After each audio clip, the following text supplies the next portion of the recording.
legislative effectiveness scores capture a lot about the bills that people sponsor. They capture how many bills did each member sponsor in the House, in the Senate for each 2-year period. How far did they move through the lawmaking process? How important were they? But it certainly sets us aside things that are not part of lawmaking, as well as a few things that are part of lawmaking. So each bill can have co-sponsors. And when we set up our legislative effectiveness scores in the first place, we included, or tried to include, see if they matter, those co-sponsorships. What we found is that a lot of people were just signing on as a piece of legislation was moving through the process.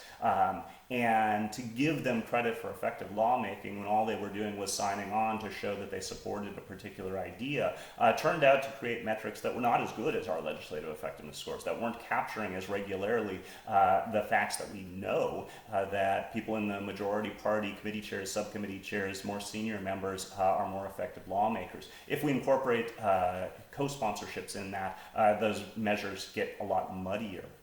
One of the other characteristics we could include is amendments, and so we've tried, when we were coming up with our House scores as well as our Senate scores, to capture who was making a successful amendment on the floor of the House or on the floor of the Senate, and we gave them some credit for doing so. It was partly their bill moving forward at that point because their language had been inserted.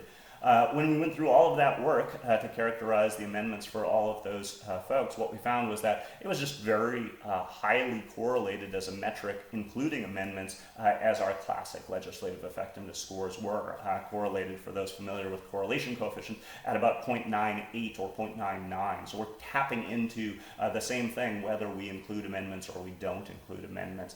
To keep it simple, we've excluded amendments, but we have all of the data where we can explore for any particular lawmaker how much better would they have done on our metric if we included their amendment activities.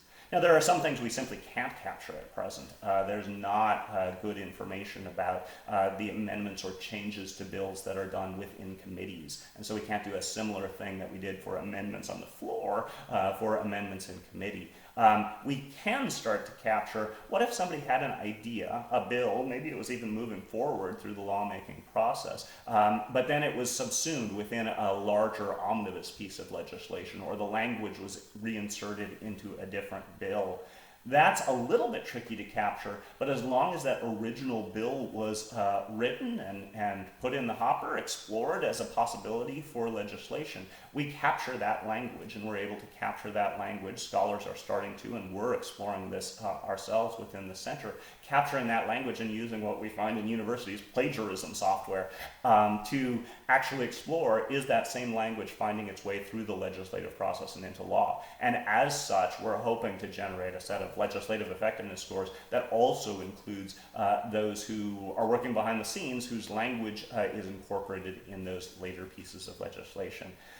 What we've seen from scholars who have explored this thus far on a limited number of congresses is the same factors that we find are characterizing effective lawmakers according to the legislative effectiveness scores are the ones that are captured by those who are inserting their bill language throughout the lawmaking process.